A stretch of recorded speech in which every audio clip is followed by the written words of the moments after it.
I am Balázs Pető, speaking from Soproni Széchenyi István Secondary School. Let me start by saying a few words about us, who we are, and why we come here. So the person next to me is called Emma Markus. Currently we are all 11 graders, although we go to different classes, 11A, B and D, we share the same enthusiasm and passion for learning English as a foreign language. We love learning English because we can confidently communicate in it, sharing thoughts through travel, work, or even as composing music. As the proverb goes, the more proficient you are in a language, the better you can express yourself. I leave the floor to Emma.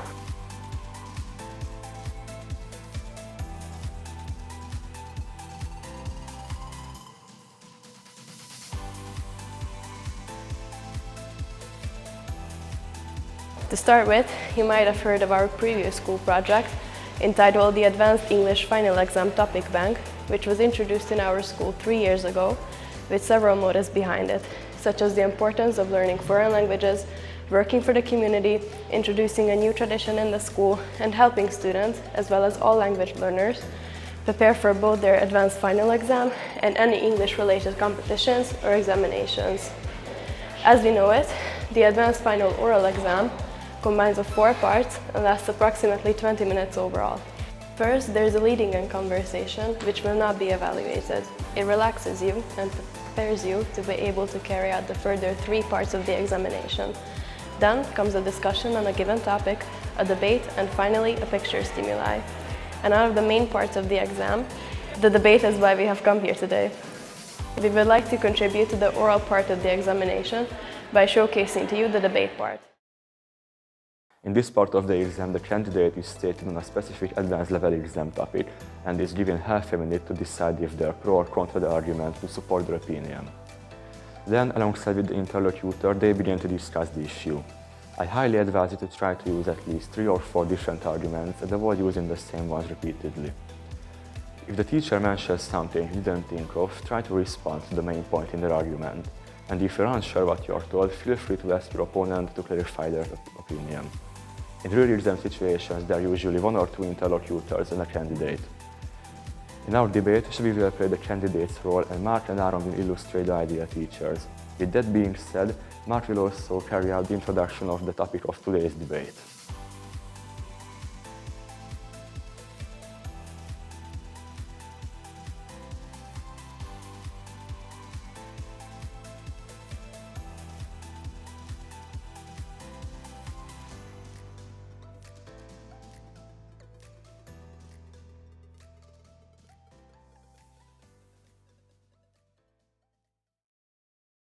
The topic of our debate is a beloved theme, namely traveling.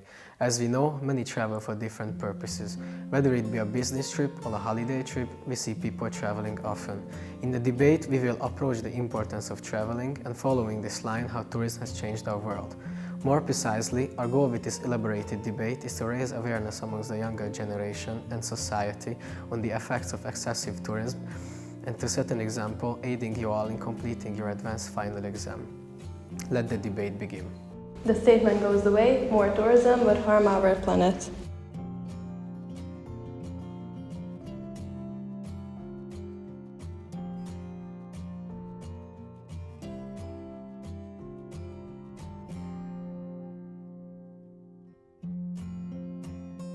To start, I consider this statement as rather exaggerated than true. In my opinion, to completely understand the whole meaning of it, whether it is correct or incorrect, first, we have to study the different factors of tourism which surely have an effect on our planet. For instance, it is said that planes pollute the atmosphere the most amount. Yet, if we were to replace them with vehicles powered by renewable energy sources, tourism wouldn't be overly harmful. Could you reflect on this point of view? I gladly will. While we may agree on the importance of green energy, I don't think it's the best way to go. Average people cannot afford a Tesla, thus replacing the available technology with such a significant advancement called battery technology would take a longer period, don't you think? Reflecting on your thoughts, I would like to extend your idea, Sebi. Our world is not that advanced. We currently do not possess the technology to produce high-quality, eco-friendly engines. Furthermore, the manufacturing of these components will demand an increase in prices. How do you see it? In this context, tourists spend plenty of money during their trips, which could be covered by their financial contributions, and all countries would be able to mass-produce eco-friendly engines. Besides, this kind of solution has other advantages too. For instance, local economies could thrive and develop much faster. Would this mean a final solution to the issue you mentioned? In my perception, we cannot find an impeccable key to this problem. Even though it is a great solution, it has also its disadvantages. For example, price increases can occur in the country, which is not beneficial for the locals' budgets. However, if you look at the possibility that your hypothesis might work, it will unfortunately raise another issue, the destruction of many habitats. Mark, could you please elaborate on this concept? Yes, of course. Destroying natural habitats is not something we can overlook. For instance, many endangered species may go extinct due to the lack of food and living space. Furthermore, this problem would lead to evolutionary issues and the loss of biodiversity in our ecosystem. Do you believe that the development of infrastructure is more precious than Mother Nature? You're right. Our own nature cannot be replaced with large factories and warehouses to generate economic growth. On the contrary, concerning this, I would like to propose a solution whose main purpose is to maintain the right amount of products for us. Don't you think that abandoned hotels, hospitals and buildings can provide us with the right amount of space, as a result of which we needn't invade forests with large industrial infrastructures? What is your take on this perspective? I'm partly with you, partly not. In addition to your thoughts, I would only see this idea succeed if the government bolstered such projects. Aaron, could you share an example of that? Certainly. In my perception, introducing a new provision would be the best measure. It would be written like this.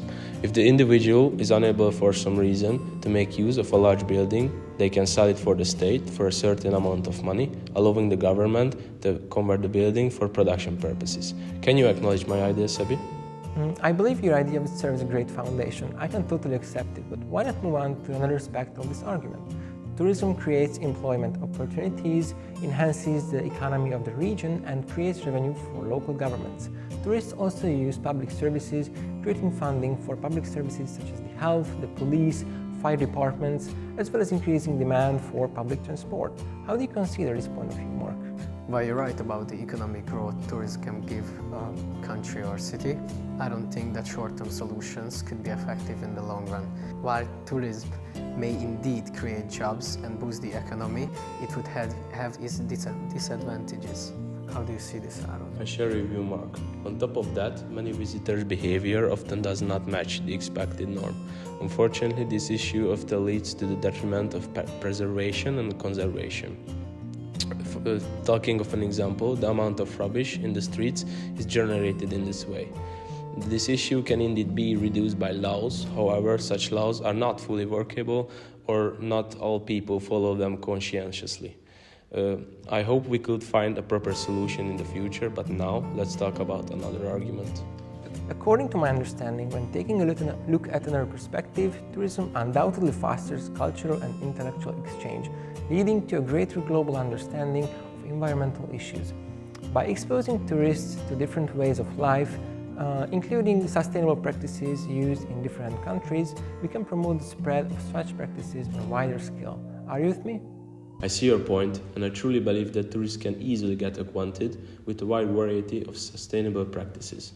But still, I'm of the opinion that they often invade the locals' personal space, leading to the deterioration of privacy. Furthermore, the locals may start a riot or protest against the overwhelming number of foreigners. Let's consider the many protests taking place in Spain these days. What is your view on this counter-opinion, Mark? Agreed. Locals could lose their cultural values and heritage due to the overwhelming crowd of tourists surrounding the whole area. The loss of cultural values could lead to the disenchantment of the tourist attraction, and their popularity will cease to exist. It seems to me that the definite solution lies between abandoning tourism and putting too much emphasis on it. Therefore, maintaining the right amount of traveling should provide a proper balance. Can you go along with this suggestion, Mark? You're right. I believe we should meet in the middle because the key to this issue lies in joining our arguments for a greater future. Since now we have agreed, I firmly believe we could end our debate properly. I would like to take this opportunity to thank you for your company, Mark and Sebi. I reckon we have reached a consensus in our debate, and to end our conversation properly, I would like each of us to tell how this whole discussion was beneficial for our personal growth. Personally, I was able to get to know Aaron's and Mark's viewpoints, including perspectives which I hadn't thought about before. I will leave the floor to the boys. I believe that I will be more open-minded, as I've learned that every subject has two sides and we can never be educated enough. Apart from the fact that we could have presented other arguments, I think we came up with some nice ideas. I was really surprised by the creativity of the boys. I discovered how varied their problem-solving skills are, both in teams and on their own. It was a pleasure to work with them. The preparations for the digital project involved several crucial steps. First and foremost, the task proved to be suitable for us because we already possessed with the technological knowledge, since we are part of the digital class 11D. This allowed us to collaborate effectively and make quick progress through the various phases of the project. At the same time, the task also presented challenges requiring us to apply innovative ideas and navigate time management effectively. This situation encouraged us to enhance our task-solving skills. The challenges we faced provided valuable lessons in teamwork and effective communication. Through this project, we gained diverse experiences, especially in teamwork and creative thinking. The effort to achieve our common goal not only the project's success, but also made the process more enjoyable.